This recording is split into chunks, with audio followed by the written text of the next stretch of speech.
Question for both of you guys, just kind of what changed there in the second half. First half was a lot of up and down, a lot of scoring, but then you guys kind of took over there in the second half.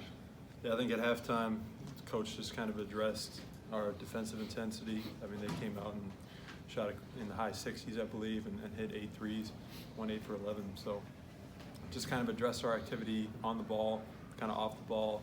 We've been talking a lot in the last few days about being connected on the defensive end, and obviously struggled with that in the first half. I thought we got off to a decent start, and then there was a stretch there where we struggled, and then we got it back in throughout the second half. Can each of you just describe what you like playing with each other?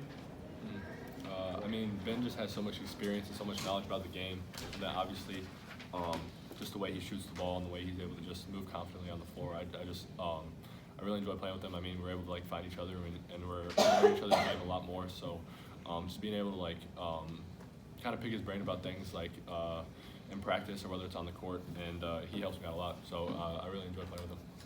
Yeah, and Owen's been great about taking advice and trying to apply it and bringing the energy each and every day. And he's definitely not playing like a freshman. He's got a bright future ahead, and he's a tough guy to guard, and obviously a great shot blocker and rebounder as well. So was transition defense maybe the biggest problem in the first half? Not necessarily. I think our ball screen D, we were back a little bit, and then just closing out to guys just a little bit short. The last couple of days we wanted to close out a little bit higher. Contest shooters not really give them a thought of shooting, and we're just a little short, so they got those shots off. Both of you just talk about how important the assists to turnovers tonight were. I mean, 23 assists for you guys to 7 turnovers, but you guys forced 21 turnovers as well. Yeah. These past 2 games, I mean, we've shared the ball extremely well. I think we had 33 assists against UMBC, so I think that just comes with learning each other's games, and everyone's just starting to click more, and you kind of see that the offense starts clicking. And I mean, there was that run in the second half where we were on pace for 100 and something. I mean, even more than what we scored. So I feel like that's where all just starting to click more now on the offensive end, and being able to get stops on the defensive end allows us to run out, and that's where we're at our best. Do you feel ready to re-enter the Big Ten now? I think so. Yeah, I feel like the last couple games has given us our confidence back, and we'll continue to practice hard and address things that we need to address, and keep coming together as a team and playing off our strengths. And we're obviously a very deep team, and I think we're ready. 6 guys in double figures tonight. I'm sorry if that's already been addressed before I got in here, but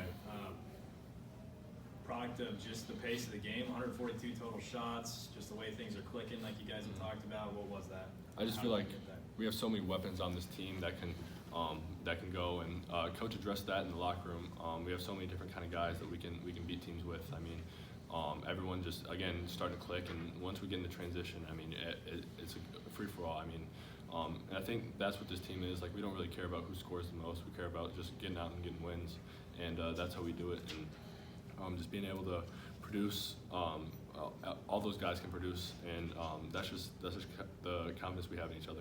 How good was it to get Price going? I mean, he gets 12 points tonight. How big was that for him? Yeah, that was huge. I mean, not only for the team, but I think for his confidence to just know that he can come in and affect games, and obviously did a tremendous job of coming in and playing his role well. And I thought he did some good things on the defensive end too, and obviously he came in and hit some shots.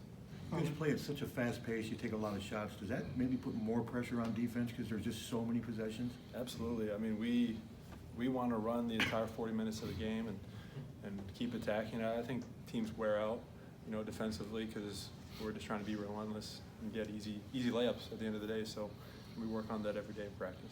Oh, and I just want to go back to your recruiting process. Just what do you remember from that, and why did you decide to come to Iowa?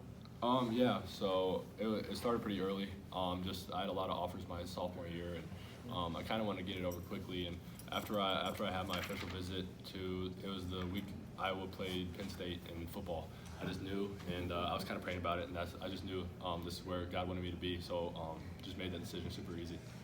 So with the amount of shots that were put up tonight, did you guys kind of feel like they were trying to beat you at your own game? I mean, you guys like to run up and down every night, like you mentioned.